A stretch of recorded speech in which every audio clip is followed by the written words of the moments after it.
Bueno, en este vídeo os quiero contar un poquito cómo compartir la red wifi del teléfono con el portátil.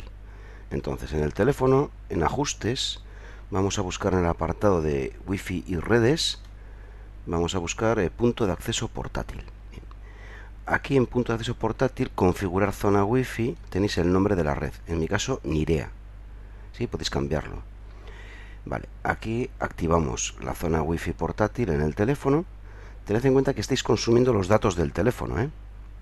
Vale, vamos al portátil y en el portátil busco la red Nirea, la red mía, y como veis está conectado el portátil. ¿De acuerdo? Entonces, ahora ya...